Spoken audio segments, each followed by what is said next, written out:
Find the square of 0.9 र 1.2 भनेको छ।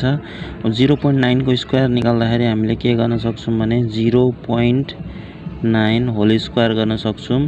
अब 0.9 लाई हामीले 9/10 लेख्न सक्छौं। पोइन्ट पछि एउटा नम्बर छ भने हामीले तल एउटा 0 राखेर अगाडि 1 हाल्ने है, अनि होल स्क्वायर गर्ने। अब 9 को स्क्वायर भनेको 81 हुन्छ, अनि 10 को स्क्वायर भनेको कति हुन्छ 100 हुन्छ।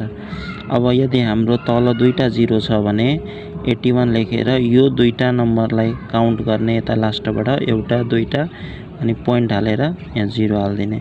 त्यसैगरी अब हामीलाई 1.2 को स्क्वायर निकाल्नु पर्यो भने 1.2 स्क्वायर लेख्ने, अनि 1.2 लाई हामीले पोइन्ट हटाइदियो भने पोइन्ट पछि एउटा नम्बर छ भने एउटा 0 हाल्ने, अनि 10 हुन्छ। सो अब 12 को स्क्वायर भनेको हाम्रो 144 हुन्छ, अनि 10 को स्क्वायर भनेको 100 हुन्छ। यो डिभाइड गर्यौं भने